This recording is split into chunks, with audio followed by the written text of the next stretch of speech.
safari and may include animal kills and carcasses. Viewer discretion is advised.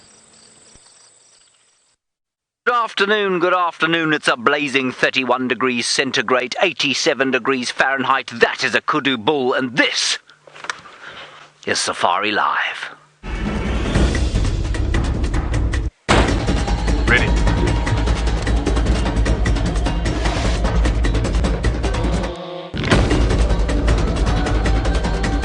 Standing by.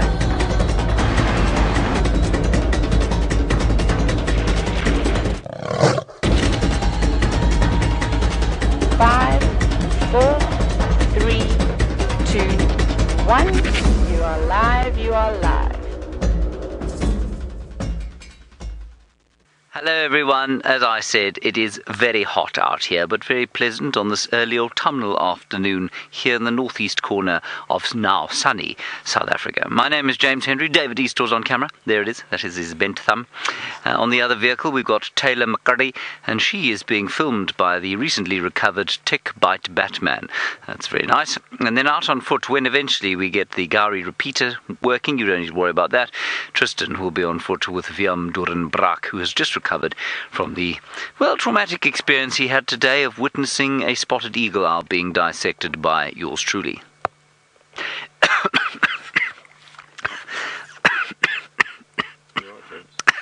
I think I'm all right. Sorry about that. Hashtag Safari Live is how you get hold of us. And indeed you are encouraged to do so on a regular basis during the course of the afternoon. Please do talk to us. Any comments or questions? Hashtag Safari Live. I apologise for my opening. I don't know what happened there. I think I had a piece of chocolate, and I don't normally, and I think maybe that's what it was. There is a very beautiful flower whose name I have remembered. Well, I've only remembered it because Judy H. told me again. It's called Syncolostemum bracteosus. Now, as you say that many times so that you never forget it, Syncolostemum bracteosus, let us head across to Taylor McCurdy and find out what she is going to be doing this afternoon. Good afternoon, everybody. I hope you're as excited as me for this beautiful sunset safari on the most gorgeous day here in South Africa. My name is Taylor, and on camera with me today, as well, James described him earlier, he's well now, he's not got any more tick bite fever, and of course it is Craig, aka Batman, manning the camera. So I'm sure that you can all guess exactly where I'm going, because I'm devastated about my dear zebra, who is a member of the McCurdy herdie. So we are going towards the dam cam, so thank you for whoever let us know that's where the zebra is, standing underneath one of the trees near the dam cam. That's exactly where we're going. And if you do see anything really... Rebecca, please may I have that name again? I've got to change them. Elaine. Thank you, Elaine. You've actually notified us. And just as Elaine's done, if you have seen anything or see anything interesting that's at the dam cam, please let us know. Hashtag Safari Live with whatever information you can get for us. That's great, because unfortunately we're not always at the dam. So I'm going to go there, though I can see James's car. I'm going to have to boot him off the road if he goes to my zebra. No, I'm just joking. I just hope that poor thing survives. I can see what James is looking at. I'm not going to show you, so we'll cover up. I don't want to spoil the surprise. And we'll just try and sneak past him, and let's go have a very quick look at that zebra. Right, so what I'm going to do is, before James's surprise runs away, we're going to go to of course, our injured zebra. Let's go back to James and see what little surprises he's got for you. The surprise, everybody, is a enormous, delicious sponge cake. No, it's not. It's a little sounder of pigs. I'm obviously thinking about sweet things at the moment. Anyway, there's a lovely little sound of pigs, and we see them quite regularly on the clearings here, along with the recently injured McCurdy herdie. And indeed, we now, in addition to the normal impala and zebra and warthog that we have in this clearing, we've got some gorgeous kudu, as we showed you to start with. and that is a herd of 3 bulls, or 3 or 4 of them actually. 1, 2, 3, 4. 4 bulls, maybe 5. And I know they look like they're grazing. That's quite interesting. That's the youngest one in the front there that you're looking at. And they look like they're grazing, but they're not. They're not eating grass. They're eating low-down forbs. So forbs, or unidentified, many of the flowers. Perhaps they're eating Syncolostinum bracteosus as we speak. But that's what they're going for. They don't eat grass. In fact, they almost never eat grass. They can from time to time. But almost always they'll be looking for the leaves of dicotyledons, or flowers down there on the ground. Now, David, I'm going to ask you to turn the camera over to the left-hand side there, so that our viewers might behold the dusky lark on the ground in the shade, just at the edge of the shade. You see him there? Keep going, you're in the right spot. Yes, go to the left slightly. There you are. Well done, you see. The dusky lark is now singing. Well, not really. He just looks slightly shocked. That, of course, is on account of the heat. Now, we've had lots of different birds doing this sort of thing. As Rebecca says, this bird is waiting for his delicious sponge cake. Yes, indeed he is. We've had the dusky lark. That's not a common bird here. Yes, we see it from time to time, but not common. We've had the Karakan button quail, which we have failed to find. Unfortunately, we do hear them all the time going, ooh, ooh. Then we had Brent's red-collared widow, and we had white-winged widow with me the other day. And so the rain has brought in some wonderful bird life around here, and that's a great relief, of course, because along with the long grass and beautiful conditions, the rain has brought much place for the cats to hide. And that's why we're not seeing a great deal in the way of the Nkuhuma pride. We still have no idea where Karula is or what she's doing. So I think our plan today is going to be to head down towards the south, towards Treehouse Dam. Let's go and see what's happening down there.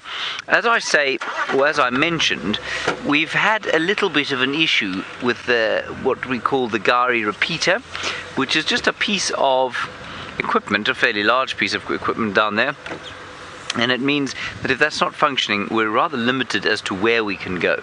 So we're going to have to drive very slowly. Thankfully, quarantine's got much to look at the moment. Right, now Taylor has unfortunately, well, fortunately for the sake of the show, but unfortunately for the member of the McCurdy herd, he found the bleeding and injured animal. Now, before we show you the zebra, of course, and some of you may have not been watching on the dam cam, and you have to remember that nature is so cruel and it is hard to see these types of things. So it is quite gruesome, but it's just important. It's a really good experience to try and learn from something like this, to be able to follow the story, and hopefully I'll be right in saying that the zebra, if it has a chance, if it has the best odds against it, it can still survive. It's not the first time that I've seen something like this. So let's take a closer look at the zebra. Now, it's a relatively young zebra. It's not particularly old. I haven't seen it if it's a male or female. It looks like it could be a mare, a young mare. But we'll see if we can get a proper look. It's always quite difficult, especially when they're particularly young. Yes, it looks like it's a mare. And she's not very old either. Is she a mare? Is it a mare? Yeah, it does look like a mare. I would say it's a tough one. Only a couple of years old, maybe 3 years old. So still got a bit of growing to do. So quite tough. However, is that it's a massive piece of skin that is now, of course, been ripped off. You can see it hanging onto the ground. And now, Debbie, you were actually wondering if that was a piece of flesh and skin. It is indeed. So hopefully the zebra will turn around again, and then we'll be able to have another look at the wound. And it like I said, it's not the greatest thing, of course, to see. But it's just the skin. The stomach is not damaged in any way. On its right shoulder, just below its shoulder, it has got a rather large laceration, most likely from a claw, even a bite mark. And then on its back right leg too. As you sort of go down past the hock, you'll see that there's a couple of lacerations too. And I'm sure the zebra is very sore. You can see it's limping. But these animals are unbelievably resilient, and they are able to overcome the worst nightmare that we can think of. Animals can overcome. I mean, imagine the zebra last night in the early hours of this morning. And I'm pretty sure it was one of the lionesses that did this, because I did see a set of lioness tracks on the middle road now, just this afternoon. So I think that she must have jumped onto the zebra, and then somehow, unfortunately for her, got stuck underneath it. And if you've ever seen a horse chop and kick before, let alone a zebra, you know what a nightmare it can be and how strong they are. And if the lion was not in the correct position, she could have got stomped on, kicked, hoofed in the face, which would honestly explain the wounds underneath its stomach. I think that it was sort of being ripped as it was trying to get away. And luckily for the zebra, that's all it did. Otherwise, it's actually looking really good. It puts its head down, even though I'm sure it's in exceptional pain and must be annoying with all the flies and things sitting on it. It's actually laid in the sand. And that's not a bad thing either, putting a layer of dust over that wound. It may sound like it's going to keep it infected. However, it will just stop the biting flies and things from harassing it. Okay, what we'll do is we'll reposition again. Quickly reposition. Cedar, you're wondering what time I think the lions attacked the zebra. It's a tough one. So, actually, I just want to show you. Look at these two boys very quickly. Before we go around to the zebra, it's slowly making its way to the road. Here we've got two Impala rams boxing now for this territory. So Cedar, it's a really tough one. Apparently, the lioness came down to have a drink, and I think a male lion too, at about 1 o'clock in the morning. And their tracks actually come from the east. So I think they had a drink first, and then they made their way back up towards quarantine, where they chased the herd of zebra around. Because remember, Tristan had all those zebra tracks. I don't think he got the zebra. I think he just had their tracks going along Vuyatela access towards the gate, so going west. So I reckon it was probably between 1 o'clock and about 4 o'clock this morning. So relatively early, but a wound like that can heal quite easily. Right, so these boys are having a bit of an argument. We'll let them battle it out. We need to reposition now to get back towards our zebra to have a closer look. But I'm going to send you back across to Mr. Henry. And I must tell you, he was dancing earlier, so who knows, you may get a song and tune.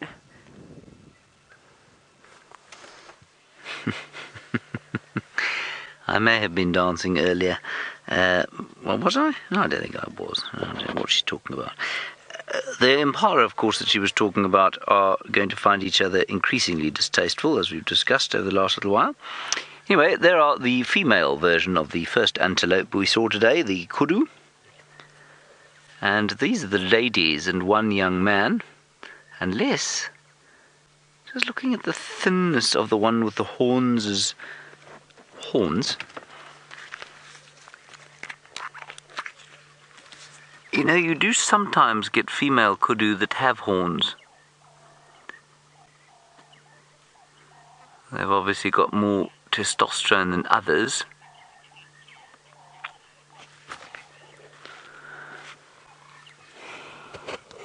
Pradeep, you're wondering about the difference between deer and antelope. Ostensibly, the difference is that one, namely the antelope, grows horns out of the front of their heads. They are attached to the skull, and they do not fall off.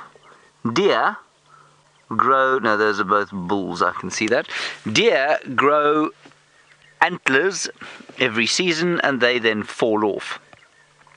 Now, Pradeep, I'm not sure if I'm perhaps taking a liberty here, but with a name like that, I'm wondering if you are not perhaps either in India or of Indian extraction, because India is one of the only places I know of where antelope and deer occur together. They don't occur here together. They're only antelope in Africa, and certainly in the New World there are no antelope at all, except you get something called a pronghorn.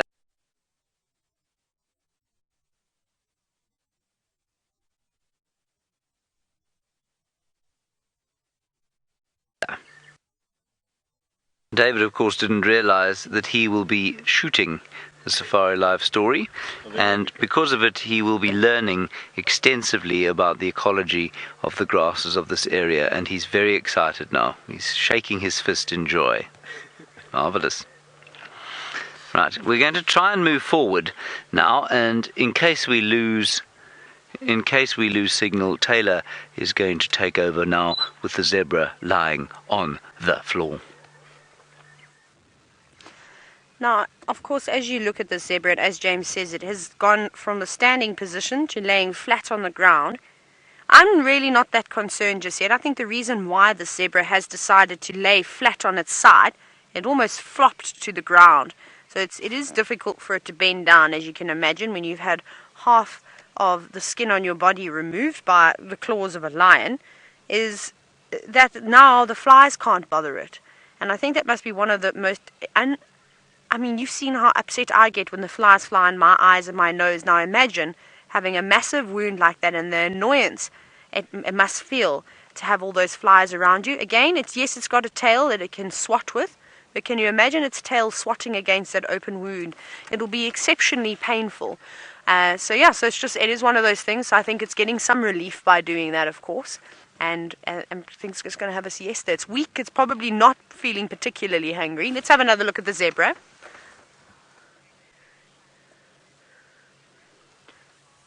Now, Gar, you're wondering if the rest of the McCurdy-Hurdy, if you're wondering who the McCurdy-Hurdy is, it's a group of zebra that I stumbled across on quarantine and managed to get quite close to them on foot, which was unusual.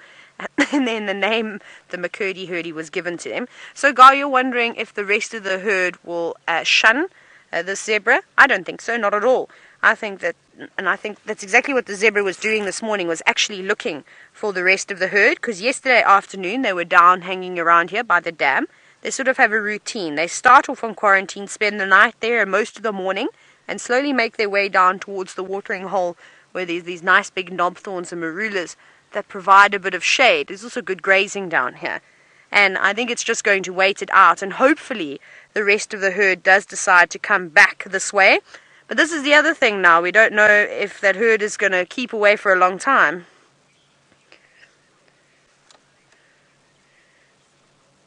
Cindy, now you're wondering if she's separated from the herd because the rest of them were fleeing from the lions. That's exactly what's happened. You'll probably find that this one maybe got left behind a little bit, or got confused in the process, or the lioness was laying in the grass and she jumped up as the animals were dashing past. It could have been a number of different scenarios. We can only speculate as to what happened. But the rest of the herd, unfortunately, is not like a herd of elephants. Is not really going to turn around and fight back, or a herd of buffalo. Typically they will run away from the predator, because zebras are not, remember, they're not the biggest animal out here.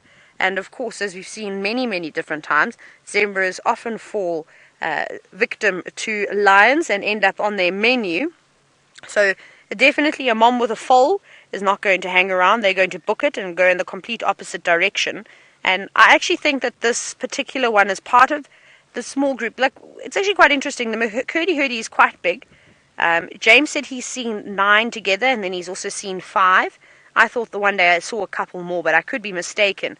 So this group that we're seeing here, of the 5, I think this one is from the ones of the 5. But I'm not going to bother the zebra too much more. Actually, I think it's unnecessary for us to sit here for such long periods of time. It does look relaxed now, but it's also very much stressed out. So I'd actually like to go and have a look around somewhere else. And now, James, you were wondering what are the chances of maggots affecting the wounds. It's definitely there. We could easily experience another myiasis case again, like we saw with Mfumo, because of such a large wound. But we're just going to have to really wait and see. And I think that's why this zebra is laying down on its side constantly.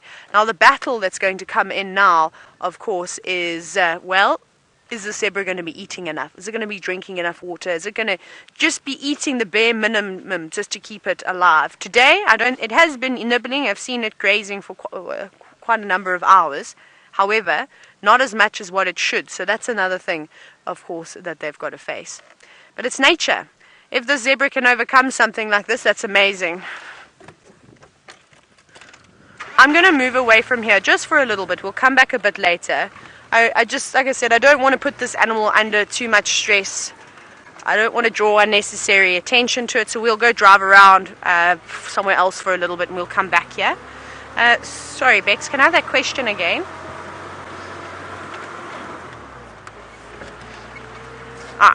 Nancy, now you've asked if the lions will be able to smell the blood. I'm sure, most certainly. And a conversation Tristan and I were having is actually, we're wondering what the hyenas are going to do. Because if anybody that is going to be intrigued by the smell of blood, it's most certainly going to be the hyenas.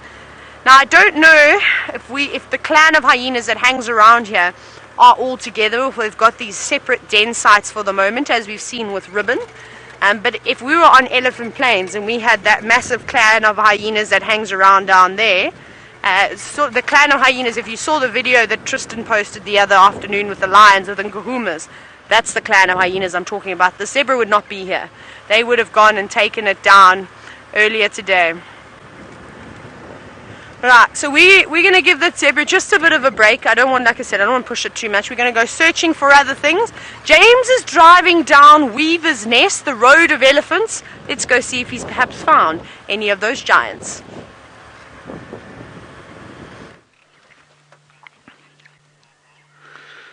I've got to confess, I've absolutely no idea what on earth Taylor's talking about. Driving down the road of elephants. No, that's an Impala. The road is called Weaver's Nest Road. I have seen elephants here, but I've seen elephants, well, pretty much everywhere. So there's an Impala ram. And as Taylor was mentioning, they're starting to get a little irritated with each other, as I have done. And the indicator there, of course, not to put too fine a point of it, if you look under their tails, you can see that their testicles are starting to drop down.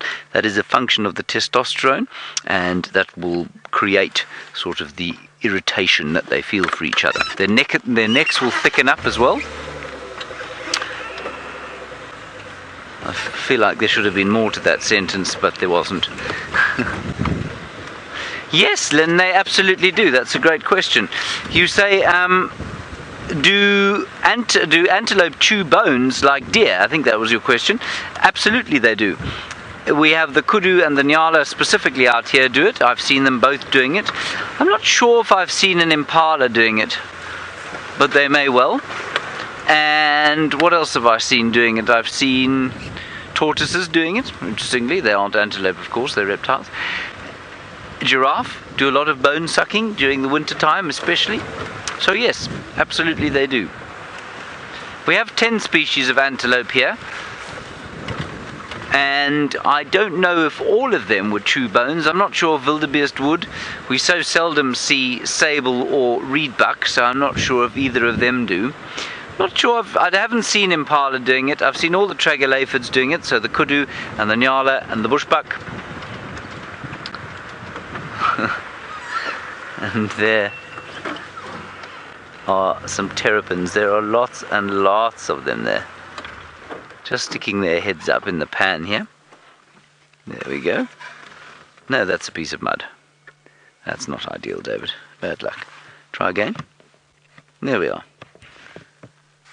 Serrated hinged terrapin.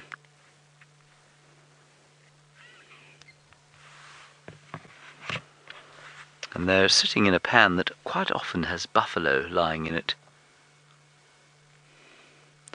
But there aren't any here today, are there, David? I can't see any. I feel I would see one if there was one here. Right. On we go.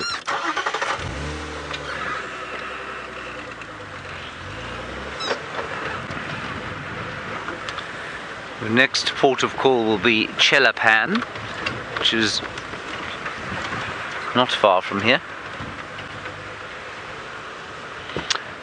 Now Rebecca from Australia, as opposed to the final control, you would like to know about what the difference is between an antelope track and a NYALA track. Is that correct? Rebecca, a NYALA is an antelope. I think you're probably asking what the difference between an Impala, perhaps, and a NYALA track is. And the difference there would be that the NYALA and the Kudu and the bushbuck have got much more rounded tracks than do the Impala, which have very sort of spiky, straight ones. Let me try and find you one, rather. I could try and draw it, but that would just result in a serious state of confusion for you, because my drawing is so absolutely appalling. But you know basically what a cloven-hooved animal's track looks like. It looks like the two lobes of the hoof with a gap in the middle, and then it really does depend on the animal as to what the shape of those two cloves are. And in the case of the Impala, it's pretty long and spiky in the front and very straight-edged. In the case of the NYALA and the Kudu, it's much rounder on the outside. But you'd have to see them next to each other or have them pointed out to you to be able to discern the difference. If I was to just, I mean, I'm telling you the difference now, but really you'd struggle to see the difference based on what I've told you. They're about the same size, not much difference. And if I find some of each, I will show you. Quite astonishingly, though, there seem to be no NYALA tracks here. At least no Impala tracks. I wouldn't be that surprised about NYALA tracks, but I'm sure we'll find some during the course of the day. The pans are distinctly free of buffalo at the moment. I thought they were coming back. We certainly had 1 or 2 days, Herbie and I, when we were on walk, and we saw some buffalo in these pans, but that seems to have, well, dried up a little. So obviously the grasslands are still pretty healthy up north in the Manyaleti and down the south of the Sabi Sands.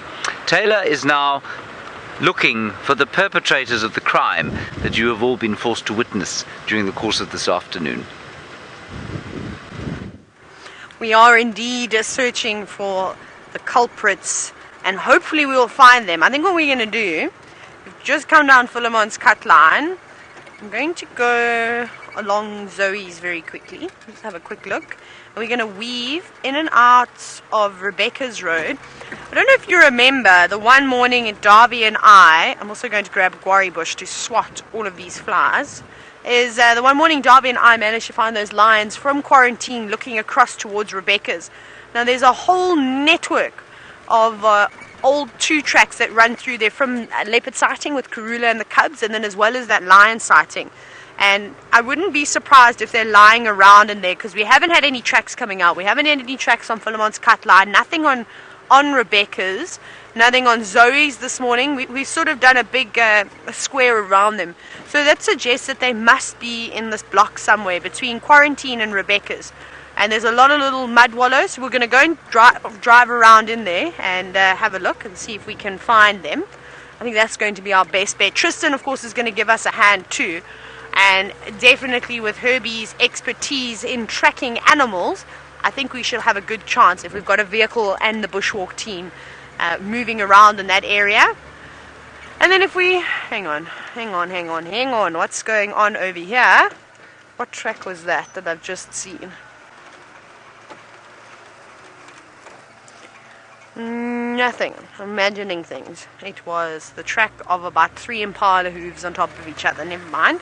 That looked for a moment, it looked very much like a lion track or a predator track of some sort.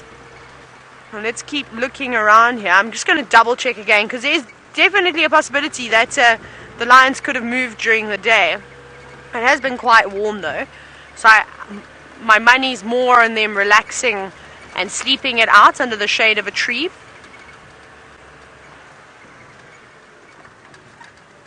Rebecca, what did you say about an insect? Oh, there was an insect on the lens crawling around.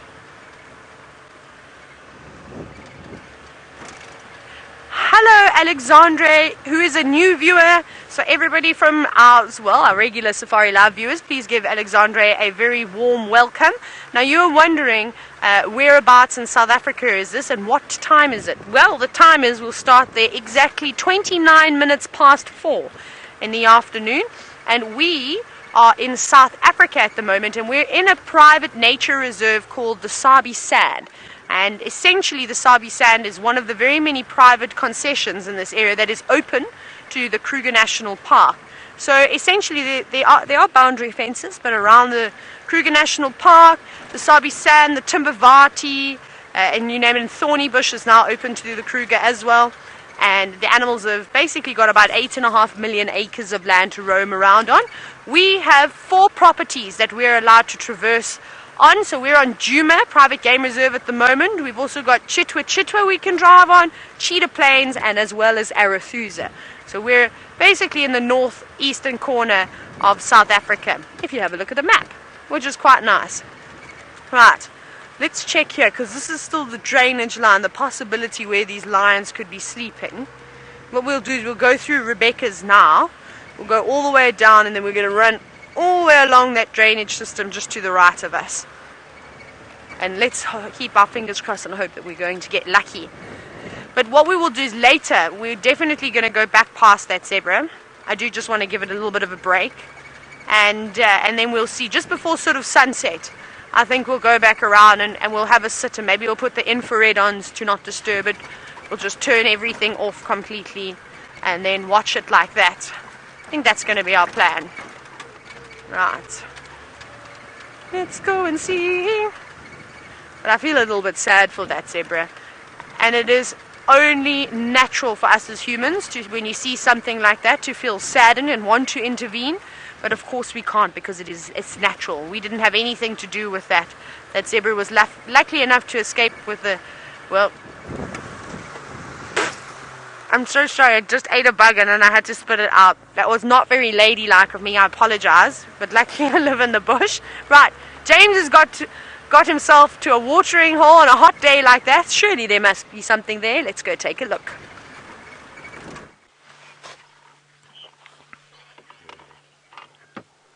Well, there is something here, but it's a particularly scaredy cat something. It's a hippopotamus, but it cannot hold its breath forever, so it's going to have to pop its head up eventually. So we'll just wait for it. Supposedly can stay underwater for up to 8 minutes. I hope we won't have to wait quite that long. Let me just have a look.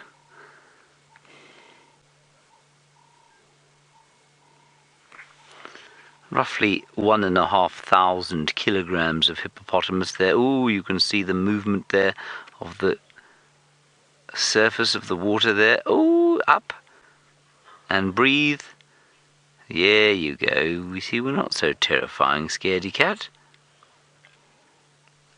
Yes. I guess they can hold their breaths for so long because they almost never do anything. They just sort of sit there. Which is quite nice for them, I suppose. I think if you tend towards the lazy, I think a hippopotamus is what you'd probably want to be if you were an animal. Not so, David? What about a lion? Well, a lion, yes, but a lion's got to fight, David. If you're a lazy fighter, if you're a lazy cage fighter, then yes, maybe a lion's a good idea. But, I wouldn't suggest being a lion for you. You're not aggressive enough, I don't feel. No. More of a monkey. You're more of a monkey, are you? I see.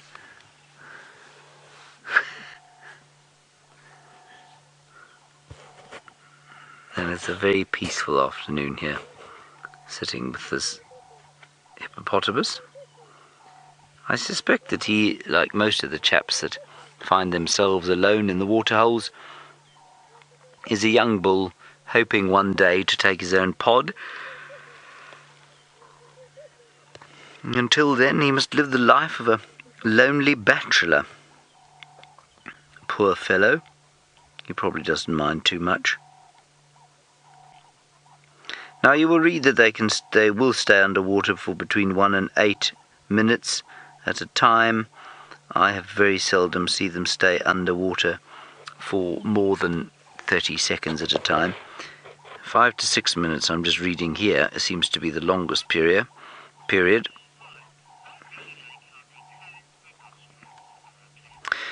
And P-Hart, you say you really like the way they close their nostrils in the water. It's a remarkable design, isn't it, that they're able to close completely so that they don't get any water in the nose. And they've also got the same kinds of sphincters, which of course is a muscle that closes a tube. They've got the same kind of sphincters just inside the ears, which although they don't close the ears externally, they close the hearing tract. So they don't get water in their ears either. So they don't get surface ear, David, and have to go and have their ears blasted for wax like I have to every so often. You don't have that problem, do you? No. No.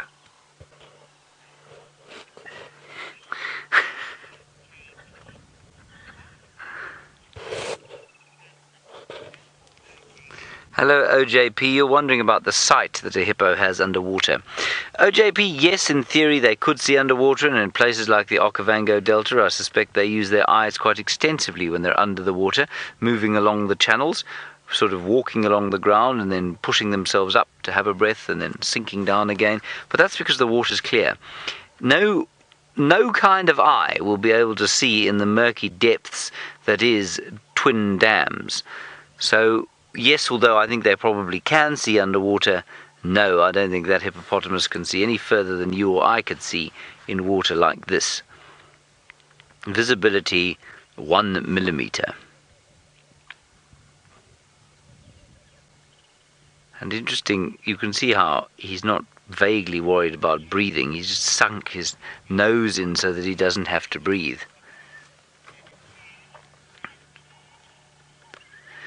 James, I don't know whether to be astounded that you've asked me this question or deeply sort of complimented that you think I'd have any idea.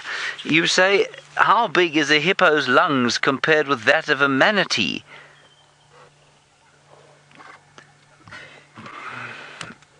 I couldn't begin to tell you. A manatee, for those of you who don't know, is a sort of, well, it's like an enormous mixture between a hippo and a seal, and you get them in various parts of the world, most notably in the Amazon. There's something called an Amazon manatee, which is very, well, it's very ill, not very ill, it's ill as a species. It's very highly endangered. We get two African species that are closely related, called dugongs, one off the east coast of Mozambique. And I have no idea, I'm afraid, how big a hippo's lungs are in comparison with a manatee's. And funnily enough, hippos are actually also found quite near the dugongs of eastern Mozambique. Indeed, they have been found up to 3 kilometers offshore near Bazaruto Island, and that's precisely where you'd start looking for a dugong if you wanted to find one. In fact, I think I'm wrong. It is the dugongs in the west, in the east coast, in the Indian Ocean. I think off West Africa, though, I think there is the West African manatee. That's correct, I think. It's also confusing. But the deeply endangered one is the Amazonian manatee, which lives in the Amazon River in the freshwater there. Couldn't begin to tell you the volume of its lungs. James, if you manage to come up with any answers to how big they are in comparison, well, I'd love to know. Cheetah, you're wondering about death and destruction out here. You're watching us sitting in Africa with what you've probably heard is the most dangerous mammal in all of Africa, great killer of multitudes of people, and you're saying to yourself, good gracious, how often does this hippo charge? Very seldom is the answer. Only if the water or their position in the water is threatened. A hippo is desperately in need of the protection afforded by water, both for energy and from a sort of protection from the sun point of view and a protection from predation point of view. So if there is any threat that gets between them and the water, or that they feel is going to try and separate them from the water in any way, then they become very upset, they become extremely threatened, and then they will charge. Now, in a position like this, that hippo has got no reason to charge us. You do hear every so often of hippos coming out of water, normally to get people away from the water. And certainly you hear about hippos, especially in the early mornings when they're making their way down to the water, or perhaps on cool days when they spend the day out of the water. If you as a human being get between them and the water, then you can be in trouble. It's not common, though. There was one incident that I know of just down south from here at Londolozi, where one of their rangers was tracking, which is totally normal. In the middle of the morning, she wouldn't have expected there to be a hippo, and she and her tracker were walking past a hippo path where, I mean, given the time of the morning and where they were, they wouldn't have expected to find a hippo, and a hippo came out, grabbed her by the arm, and ripped most of the bicep off. The tracker picked the rifle up, because she was carrying the rifle, picked the rifle up, hit the hippo with the back end of the rifle. The hippo ran off, and thankfully the guests on the back of the vehicle were trauma nurses, and they went and they fixed her up, as best they could. She went off to hospital and obviously had to have quite a lot of reconstructive surgery, but she's back guiding now and she's absolutely fine. So yes, they can charge. It's very, very unusual, though. Shall we have one more look at him?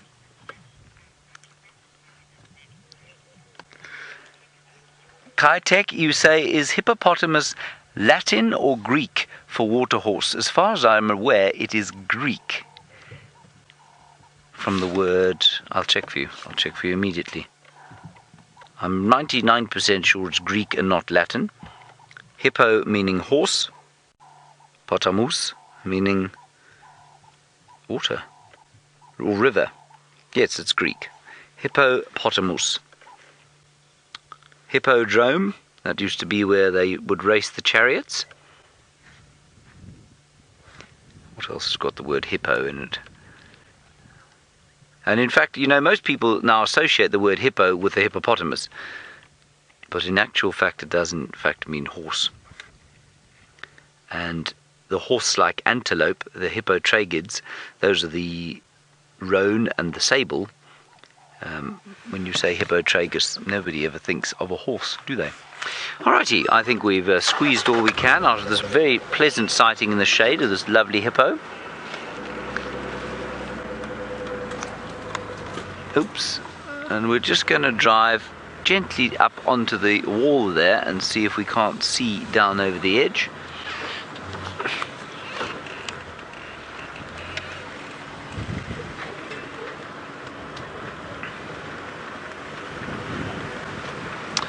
Now, Ziggy, you're in Canada and wondering whether hippos give birth under the water. Ziggy, I've heard and read both accounts. I think what you'll find is that they give birth in very shallow water. I don't think they give birth in deep water. They give birth in shallow water, near the edges of pans and rivers and shallow pools, and that just provides a lot of safety. But the babies are comfortable in water almost immediately. Now, I was desperately hoping to see maybe little Hosanna sitting over here in one of these pans. And Paul B, looking in this water hole, you're probably thinking, well, I know some other nasty creature that lives in there, the crocodile, and you're wondering if it might attack a baby hippo. Yes, they would. A very big croc would attack a baby hippo if it could, but the mothers are extremely protective, which means that they actually live in sort of an uneasy peace in the same water bodies. And if we go to Chitwa Dam, I'm not sure we'll do that this afternoon, but certainly we have seen two crocodiles there living in relative harmony with the hippo, but certainly without the protection of the rest of the pod, they would almost certainly take baby hippopotamus. There is nothing that a crocodile does not consider fair game, including man and including its own kind. Crocodile is hungry enough, it will try and eat one of its friends. I'm just going to give an update on the lions. The Nkuhuma Pride, or 3 of them, and the 6 cubs are on Buffelshoek at the moment. So we're not going to see them. Taylor's after the other 2, which are fast becoming known as the Nkuhuma Breakaway Pride, because they seem to be spending almost no time with the main pride anymore. There, David, is the kind of thing that you see in the Wind of the Willows. Can you see it there?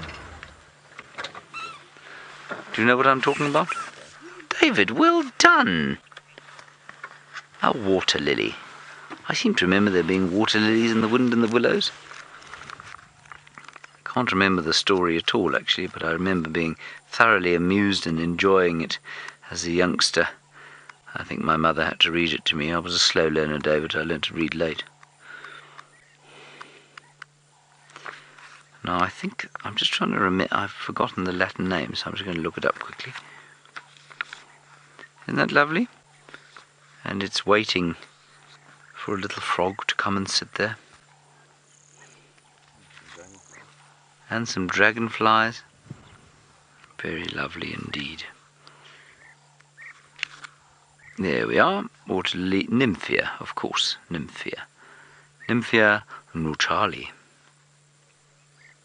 There it is. This is a remarkable little book. I don't think you can even buy it anymore. But it's a sort of multi-guide, which of course if you're a naturalist you never buy a multi-guide. You only buy, books that are individual because you need to know so much detail. And most of these multi-guides really don't have all of the species you want. But this one, quite remarkable.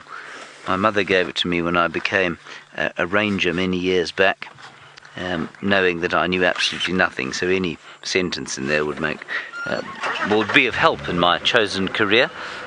And it's been a help ever since.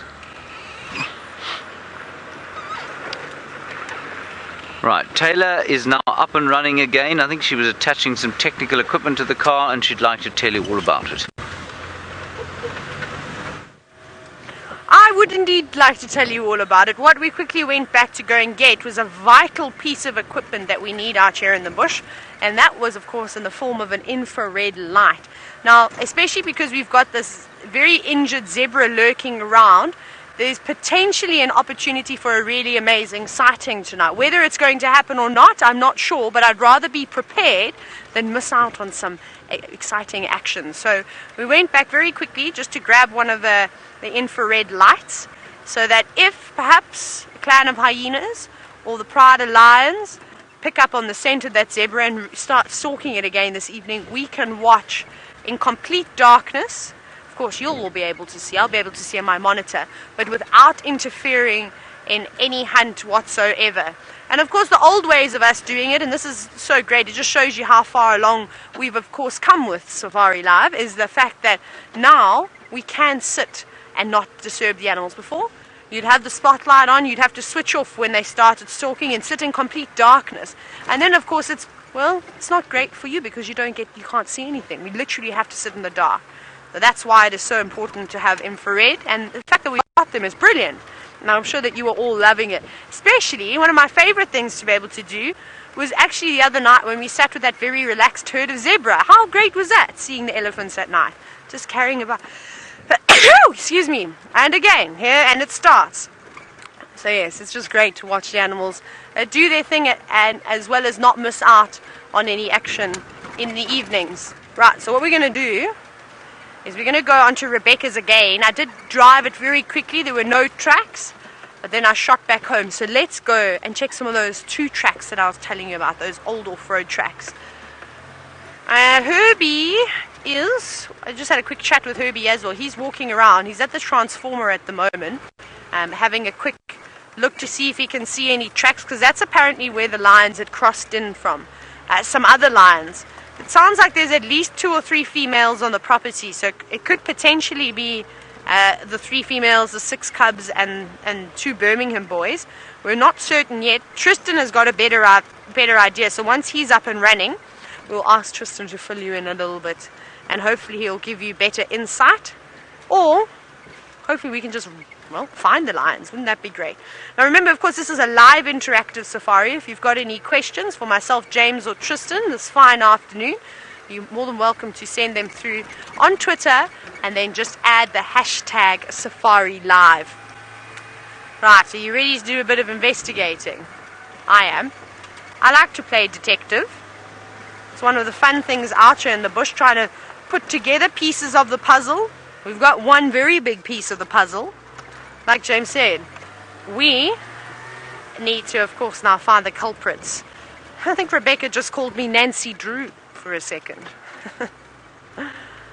Where's my magnifying glass? Okay, we're not far now from the first 2 track that I'm going to take. And I'm really hoping it's just going to lead me straight towards the lions. because it's so thick at the moment. I don't know if I really want to be walking around in these drainage systems. You wouldn't be able to see a buffalo. And that's actually what happened to us yesterday. We saw this buffalo and was so close to us before we even realized that it was there. It's just his horns were sticking out above the long grass. It was wallowing in some mud. And then, of course, it got up and revealed how big it was. We don't want to be doing that, especially when I don't have Herbie by my side to look after me. So we'll just play it safe this afternoon. Okay, you ready? Here we go. My goodness, it's almost there. Well, I got a bit excited. We've got a little bit longer to go. Right.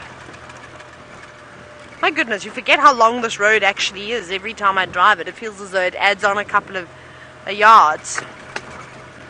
Let's see. And I wonder what is your feel about the zebra? Just as we're chatting, of course, is what do you think the chances of that zebra surviving? Here we go. Here's the off-road. Let's go into low range. You know, it's nice just to have a chat about it. Have any of you ever watched on Safari Live before? Something like that, where a zebra or any animal has been mauled by a lion? Perhaps if you have, maybe have you had any of those experiences? It would be great to hear about some of them. But anyways, I'll tell you about a few of mine.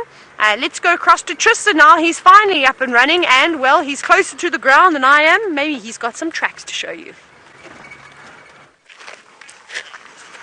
Indeed we are, Taylor. Good afternoon, everybody, and welcome. It's nice to finally be out and joining everybody out on this beautiful afternoon. As Taylor mentioned, my name is Tristan, and on camera today I've got VM the wildebeest. And I know Taylor is now looking for lions, so we are in the same area helping her. I spent the whole morning this morning trying to find these lions, and we had very little luck. So I'm now back in the area and just going to check around in all the places that is very difficult to check around with a vehicle. So we're going to use our feet and go through the thickets and try and see if we can't track down these lions and see where they've actually gone to. Now, I feel very, very sorry for that poor zebra. I think that zebra is going to be in a lot of pain, and it's one thing that it is lucky about is that it's on quarantine. Quarantine is an easy place for it to see what's going on, and luckily for it, there's not that much hyena pressure, not compared to a little bit further west of us.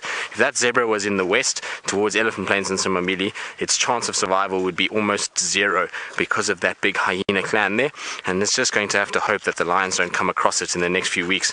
That will allow it to be able to heal up and start to kind of remedy itself and repair that horrible wound that it has. Right, so we're going to try and get onto these tracks as quick as possible, and while we do that, let's go across to James, who's got something that the lions often like to hunt.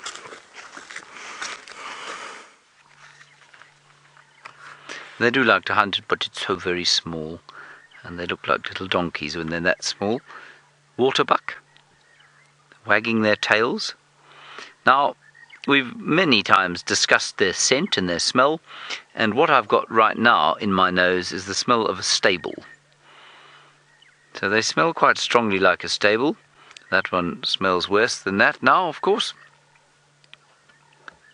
But look at them walking in amongst the flowers there. It's just very pretty. Now, while we enjoy the sort of peaceful scene of them there, I will tell you that after James's question, I went and showed David what a manatee looks like, because he thought it was an even-toed ungulate at one stage. So I thought I would show everybody what it looks like, because David, of course, is... Yeah, well, I mean, one wouldn't describe him as a total ignoramus, so perhaps many people don't know. There is a manatee, and that is the West African manatee. It looks like a sort of overweight seal. And then there's the dugong, just above it. And that lives in the Indian Ocean. The West African manatee lives above the equator in the Atlantic Ocean. And in some of the rivers, actually, all the way up the rivers, the West African manatee goes. Yes, and the Latin name of the dugong, beautiful name, dugong dugong. Dugong dugong. Very good.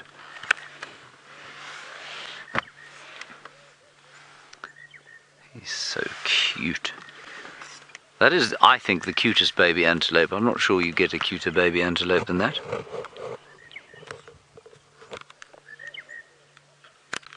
What do you think, David? Bushbuck is pretty cute, yes, I suppose so.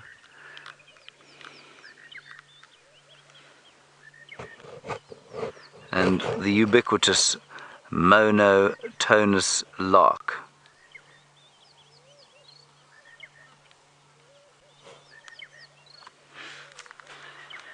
The whole herd now moving slowly away from the water, grazing up towards another pan, and I think again giving paid to the sort of legend that they hang around water the whole time. I really don't think that they do.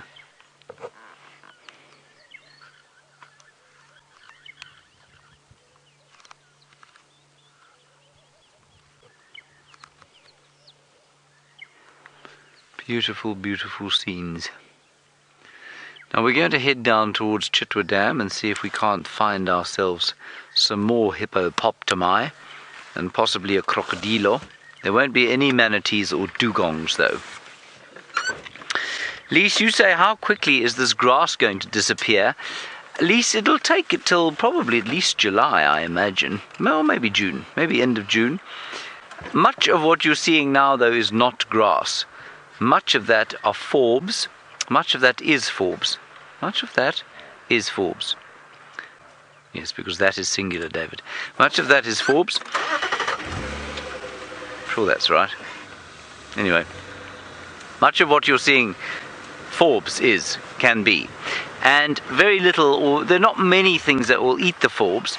And so they will survive quite a lot longer than any of the grass in the understory. And the reason there's so many forbs and flowers and things there is because there wasn't a lot of grass to start with, and so it's almost a pioneer vegetation. So this area has been artificially cleared at various stages during its existence.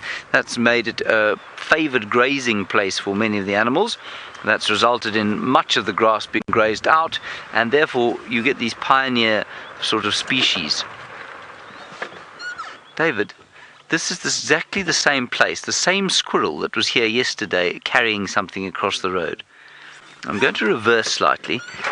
We couldn't, of course, look at it yesterday because we were in Wendy and she didn't have any signal here. Let's see if he comes across. I think he's carrying marula nuts to some kind of nest. Let's just give him 1 minute.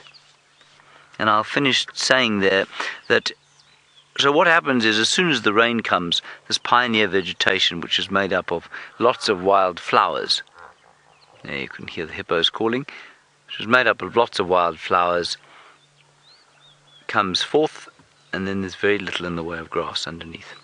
The squirrel is not going to help us. Very unkind of him.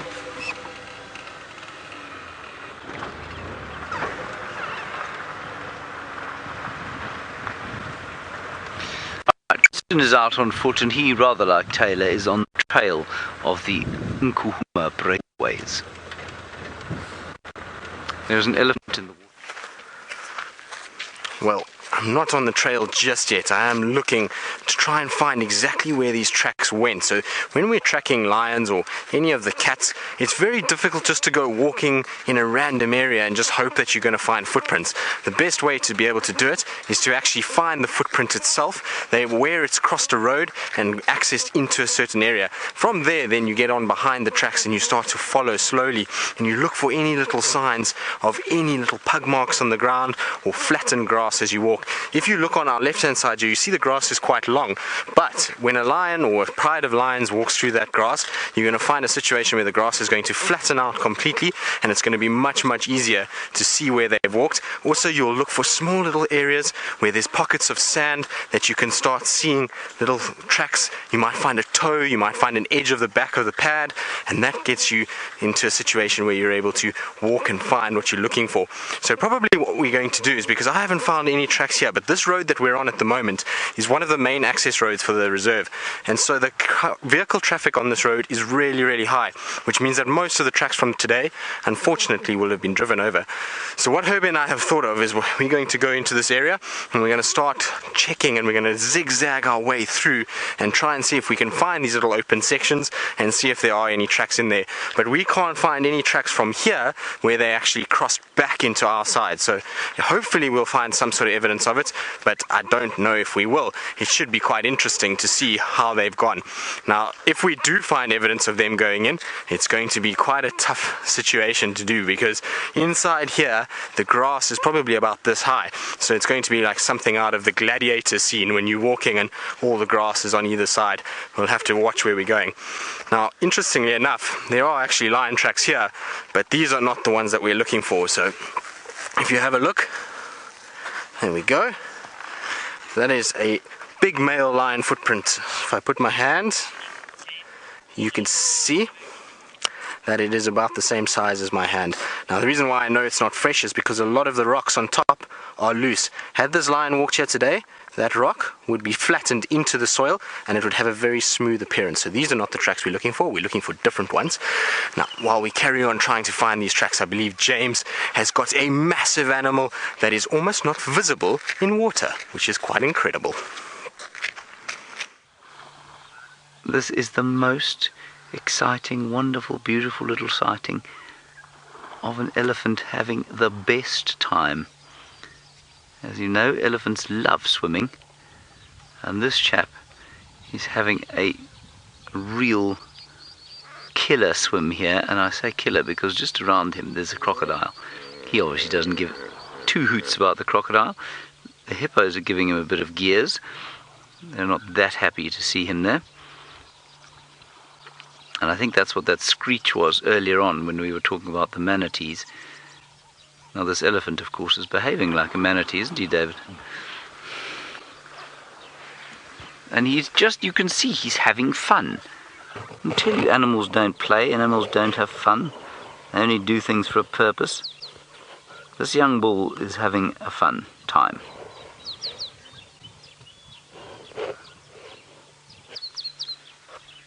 Oh, it's wonderful.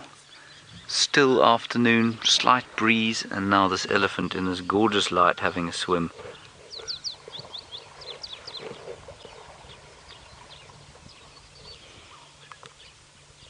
Isn't this cool?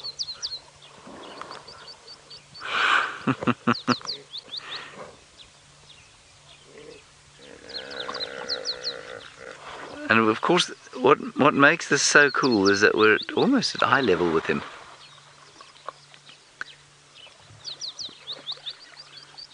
And why? Because he's coming right up to the sort of dam wall, and we're in the causeway.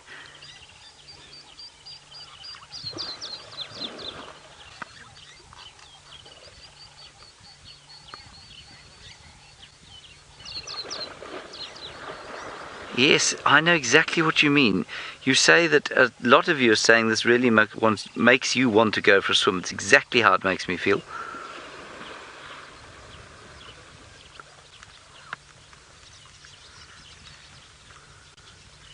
Oh, this is wonderful.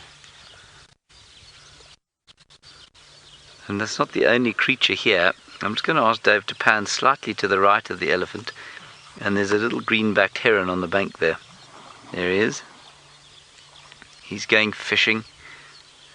Not a bird that we see very often. We do see it from time to time, but not very often. Gee whiz, this is special.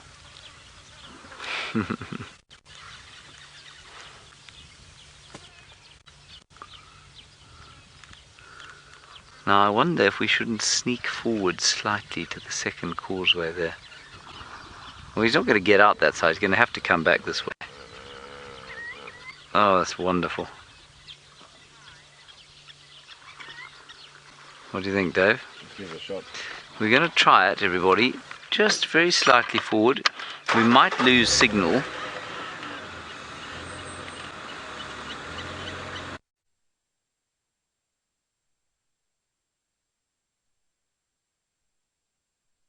Oh, no.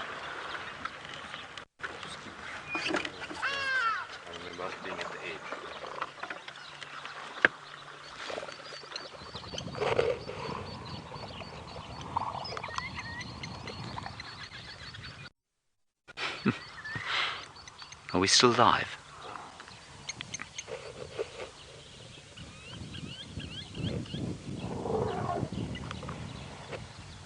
Rebecca, are we live?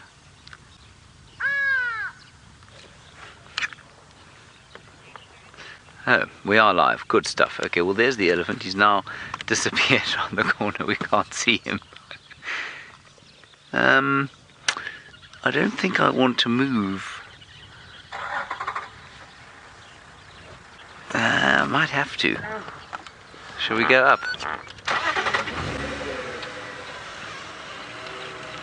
Let's go up, because we'll come back to the hippo. The elephant is just such a treat.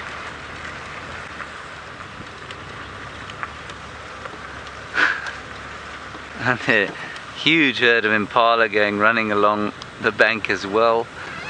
Oh, that's gorgeous. Very special. Now, I will tell you, of course, that elephants are not particularly agile. You watch this chap climb out of that bank.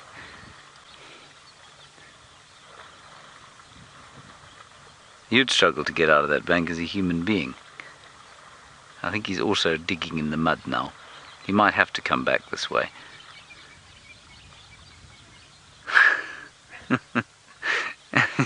Just phenomenal stuff.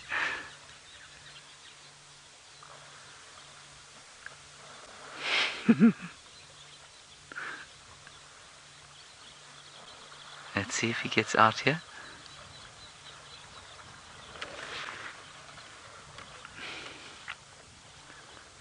Now, little bite to eat.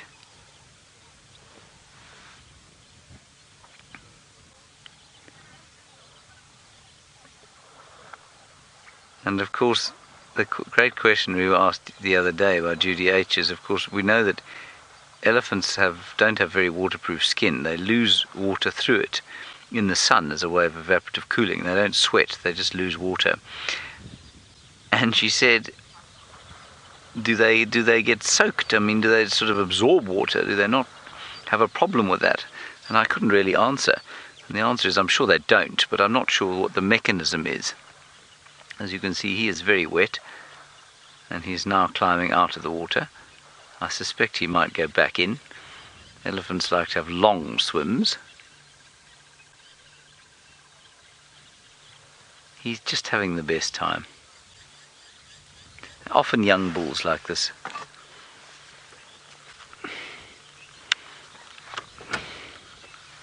Yeah, there's Denny, you say, is this green stuff algae? I'm pretty sure that that's exactly what it is. I don't know what species of algae, I couldn't begin to tell you that. But I'm pretty sure it is algae, yeah.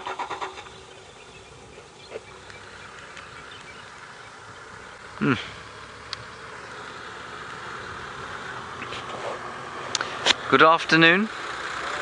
How are you doing? That was quite nice to see, wasn't it? Yeah. Very special. Enjoy. There we go.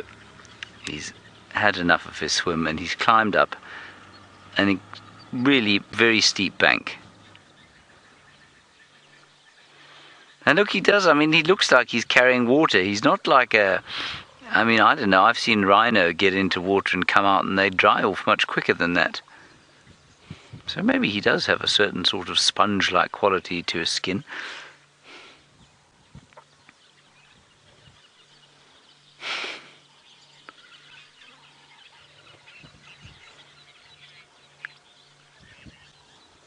David, you say, is there any animal that can sweat? Yes, absolutely. Most animals out here can sweat. Horses can sweat, obviously. Zebra can sweat. I'm pretty sure that rhino can sweat. I'm pretty sure also that most of the antelope species can sweat. So, yeah. I don't know for sure about rhino, but I mean, one of the reasons they give for the fact that oxpeckers don't go towards or don't sit on elephants ever, you'll notice that, is that they don't have sweat glands and therefore they don't attract ticks in the same way that rhino do. Now, I think rhino have got sweat glands, but I'm not entirely sure. That is a magnificent elephant sighting. I think we will now reverse and see if we can't get a nice view of the hippopotami. No, we can't just yet, I'm afraid. There's a vehicle in the way, so we might just have to look at them from this angle. But that's okay. It's not an unpleasant angle at all. Under the water. And the crocodilo? Oh, there he is. Let's go back a bit. Now.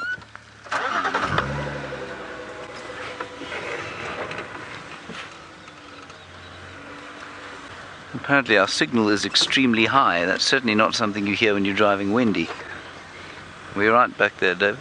I'm not about to reverse us over into the dam, am I? You sure?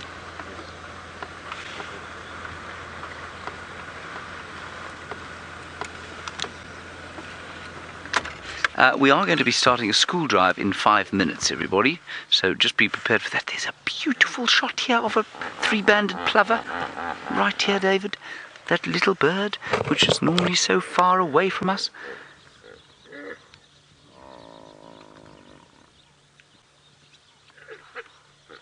That's very cute.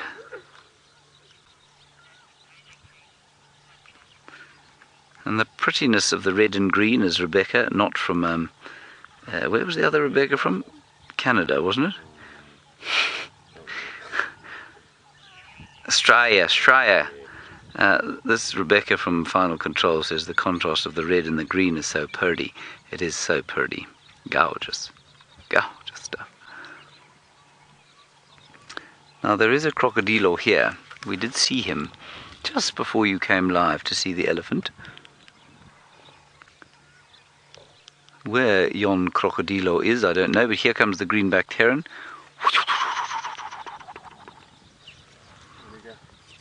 Right here. Oh, he's just ducked down. You can just see his head there.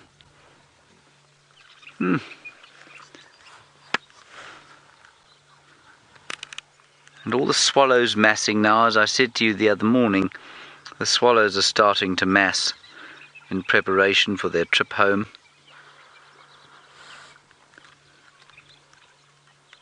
And I don't know if we're going to... Oh, well done, Dave.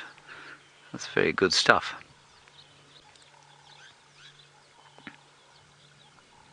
And flying around here.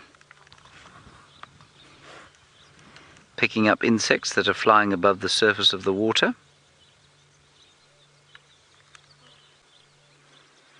And the hippopotami up and down under the water in the big pod, now hugely spread out, of course, all over the dam.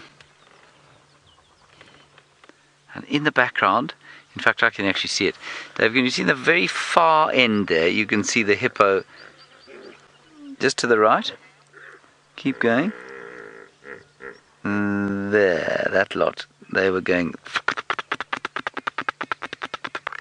They were marking some territory. Right, let's head across to Tristan. He is apparently burrowing in the sand. Well, I'm not burrowing in the sand just yet, but it looks like a male lion was burrowing in the sand. We can see where this male has walked, and then he's laid down right on the edge of the road. So there's a nice area where it's completely disturbed, and he would have been stretched out lengthways like this, and he would have rolled multiple times, and that's how we know it was him. You can actually see where his footprint goes over here. So that is for him. Now it's going to be interesting to see where he goes, because his direction has been going south the whole time, and there's no further tracks that are going down the road. It looks like he's almost turned around and headed back the same way he's come. So we're going to have to try and look very, very carefully and try and see where these tracks end up. It's going to be a tough afternoon, I think, because unfortunately this road has ended up being driven over extensively, so it's quite tough to actually see where he's gone. I'm trying to look around and see any signs of other tracks that are in this area, but it doesn't look like there is anything that has gone into Vuyatela. It looks like everything is going southwards or westwards into Arathusa. So like I say, I don't know if the guys maybe got confused and saw old tracks. I know that Taylor did have a Birmingham here the other day, and the Birmingham went straight north up this road, so maybe that's the tracks that they ended up following. Now I'm just going to quickly say hello to Neil. Hello Neil, how are you doing? Hello everybody. They're another one of the lodges that are in this area, and they look around also for animals, and they have guests on their vehicles, so it is not uncommon to see them, and they might be in the area looking for the lions too. I know Herbie just spoke to him, so maybe Herbie had a better update for us as to where exactly they they last had a track. Like I say, for me, these lions look like they went into Arathusa. I don't think that they're on our side, but you never know. We'll keep on persevering and keep on trying. I think we'll still see just further south there's another road that goes down, and I think potentially they could be down there and moving into that area. So we're going to just go and have a look and see if they are there. Yeah, I don't think so though. I think they've cut into this area and then headed up into Arathusa. Now, it is a beautiful afternoon though, I must be honest, and just now I know you were discussing sweaty animals, and it's very, very nice that we got out a little bit later. I think if we had been out on a walk the first hour, we would have been one of those sweaty animals, whereas now we're not. Now we're just in the nice coolness of the shade. The sun is dropping nicely. There's some trees on this western horizon, so where we're walking, it's actually very, very pleasant, and it is probably the most beautiful afternoon I've had in a while. The temperature is absolutely perfect. There's not a cloud in the sky. It is really quite something to be out here and on foot, and just to be out and walking and listening to all the sounds is quite a magical feeling. It's always nice to stretch the legs and have a different perspective on being out here. Right, so this afternoon we are going to be continuing with our school drives, who are going to be joining us shortly. Now, it is very important that we have these, so without further ado, I'm going to go across to James so he can say hello to all the schools and we can get the school drive started.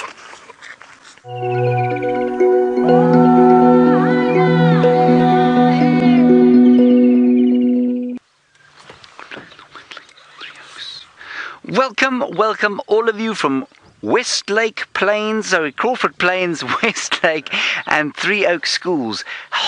It's such a beautiful afternoon here in Africa, and it's wonderful to have you with us. My name is James, and on camera is David. That's his bent thumb.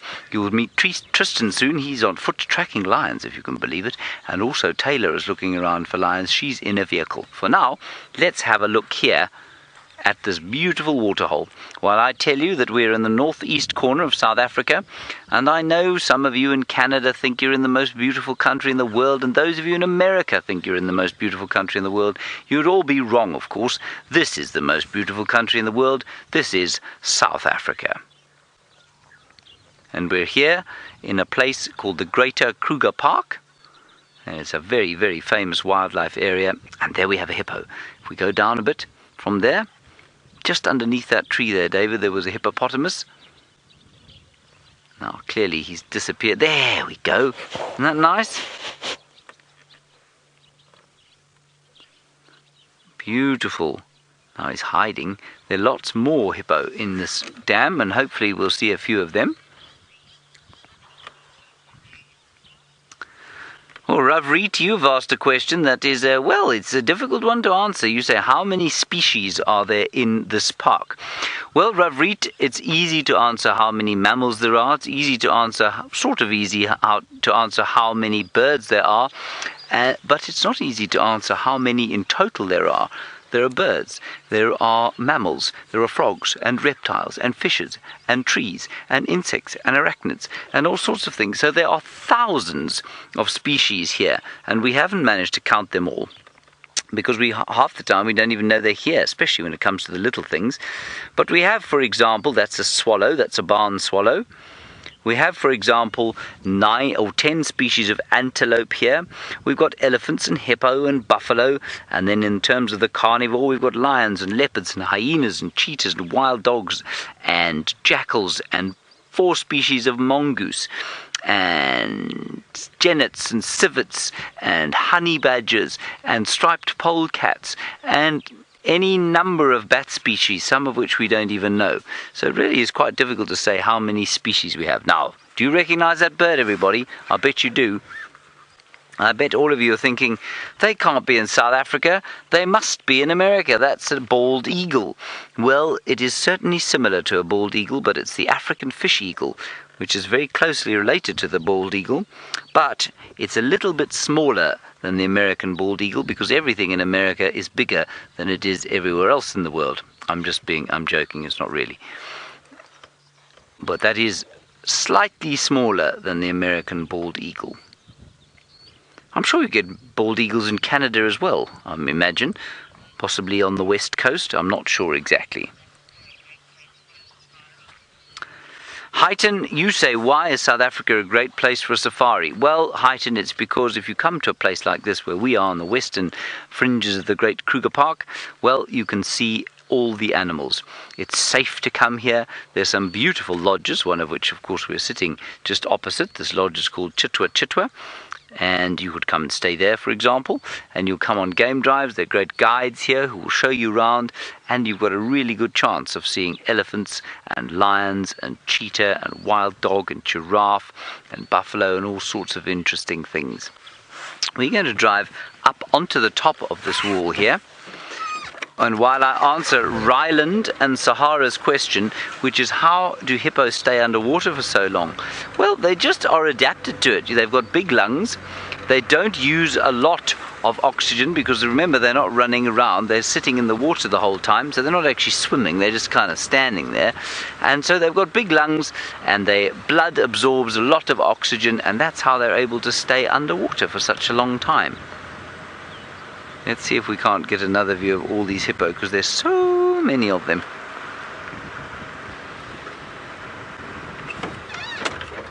Megan, you say, is water always the safest place for hippos? Megan, yes it is, but for one noticeable exception. The one time that it's not the safest place for hippos is when they are very young and without their parents, in which case it's quite dangerous because of crocodiles. And there are crocodiles in here, we just can't actually see any at the moment. But yes, absolutely, it is the safest place for a hippopotamus to be. Just the most beautiful scene here. Look on the road there in front of us. We've got all the barn swallows, and they're thinking about their trip home. They're going back to Europe on their migration. We've just come into our autumn season, which is fall. You call it fall. And so those swallows are going to go, they don't like the winter, you see, so they're going to go all the way north into Europe for the duration of our winter, for the European summer. And the European summer, of course, is the same time that you have summer. August, a very good question, and one maybe that I should have explained earlier. You say, what do hippos eat? August, hippos eat grass. They only eat grass. They never eat anything other than grass. And, well, sometimes they eat elephant dung. They sometimes have to eat elephant dung. If it gets really dry and horrible, then they'll eat elephant dung. But otherwise, they eat grass. And I know you'd look at them and you'd think, well, those guys must eat fish, surely. So they don't eat fish. They eat only grass. And there's a lovely story about why they eat grass. And it goes something like this. When the Creator was making all the animals out here, the hippo said, well, he wanted to live in the water, and the Creator said, but you can't live in the water because you'll eat the fish. And the hippo said, no, I won't, I'll only eat grass and elephant dung. And the Creator said, well, how will you prove it to me? And I don't know if you know this, but when a hippo goes to the loo, when it defecates, when it makes dung, when it makes a poop, it flicks its tail from side to side, and it goes, and when it does that, our cameraman is starting to laugh. He's a ridiculous fellow. When the reason it does that is to show the Creator that there are no fish bones in the dung. Isn't that an interesting story? Anyway, that's one of the stories. I don't know that it's necessarily true. What else have you got, David? Oh, more hippo. And lovely, lovely pictures of the hippo and then the weaver's nests just above that. Nate, you want to know if any of the animals out here don't have enough food, will they eat their own babies? Nate, there is actually one species that will do that, and that's probably the crocodile. Although a mother probably wouldn't eat her own babies, a very big crocodile will eat younger crocodiles if it doesn't have enough to eat, absolutely. I think probably some of the fish would do that. I don't think you'd find that any of the other animals would. I've certainly never seen lions do it, or leopards, or cheetah, or anything like that. So I think it's unlikely. It's a good question though, isn't it?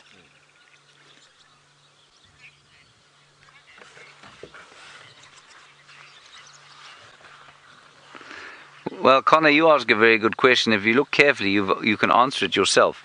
You say, how do the trees live when they live in the middle of the water? Well, clearly, Connor, they don't live at all. That tree is dead. and it's dead because of the water. It used to be living, and then they built a dam here, and the water came and the tree died. And there are 3 or 4 different kinds of trees in this waterhole that have died. And then if you go off to the left-hand side of where, those are just as good. To the right of that, yep.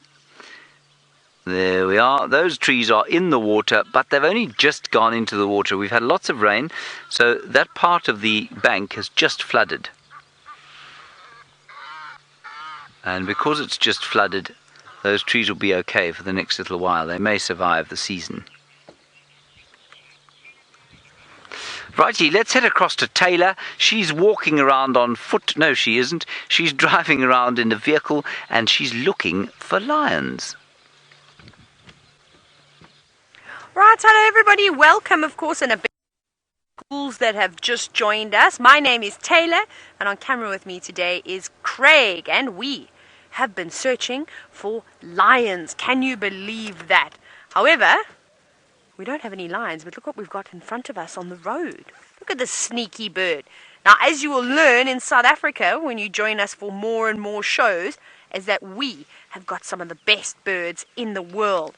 And this has to be one of my favorite birds, who's having a little snack at the moment in the form of a caterpillar. Delicious.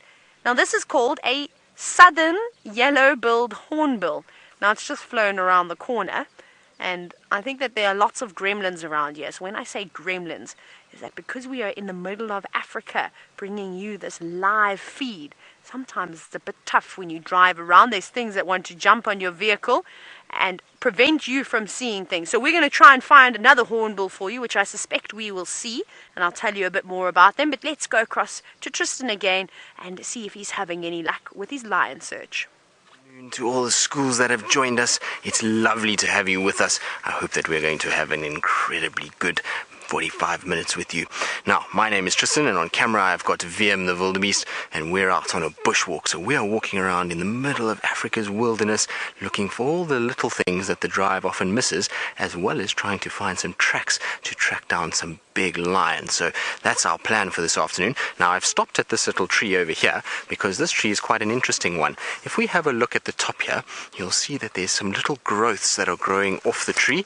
Now, these little growths may look like they're part of the tree, but they're not actually there because of the tree. These are caused by a little insect. So what happens is the insect comes along, it then stings the branch, and the branch, much like when you get hurt, you get sore and your body swells a little bit. It's exactly the same thing as what happens with the tree. The tree sends a growth hormone, and so the branch gets bigger and forms these little tubes that you see up here.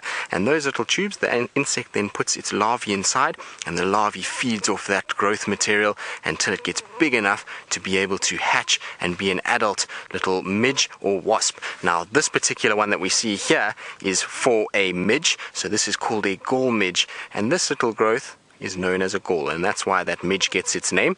And then you get a little bit of a different growth that is caused by the wasp, and both of those insects, if it wasn't for this tree, would not be able to survive in this area at all. So they need this tree in order to be able to put their larvae on it for them to survive, which is really quite amazing. Now, Dakota, you wondering if we have things like poison ivy? Well, not indigenous in this particular section, we don't have poison ivy, but we've got other things like stinging nettle, which is really horrible. It's a little plant with these little hairs on it, and when it comes into contact with your skin, it burns like crazy. It's really not very pleasant at all, but there are plants out here that are quite toxic, so some of them you've got to be careful, you can't eat them. And generally the rule is, if you're ever in the wilderness and you pick a leaf and it comes off and nothing comes out, so there's no secretion out the end of the leaf, then you know that that is okay, it's not too bad. If it's a plant that you pick and some milky liquid comes out, it almost looks like really thick milk, then you don't eat that, because that generally is very, very toxic. So out here, that's the rule that we use. Also, we're lucky because we can learn from the animals, so we watch things like baboons, and if the baboons are eating it, generally people are okay to eat it. Now, I've picked some of these leaves because these leaves are quite interesting. They are covered in very, very fine hairs that gives this tree an almost silver appearance, and that's why this tree is called a silver cluster leaf. But the tree itself, if you had to eat this leaf, it is very, very, very unpleasant. You put it in your mouth and you start chewing, and it takes away all the saliva in your mouth, and you feel like you're eating cotton wool or any sort of rough fabric. It's really very, very unpleasant. I have tried it many times. It's not fun at all, so I'm not going to do it again now, but it is really, really not very fun. The other thing about this tree is where it is useful, and not like the leaves, is the bark itself. If we strip layers of this bark, then we can get it together and we can twine it together and we can make a really, really strong rope. And that rope you can attach even to 2 cars, and the one car can pull the other one just with the bark of the tree, which is really quite incredible. So it's a very, very cool tree, this, and one that we really like to have in our area. It's also good to have because we know that that tree means that there is water in the area.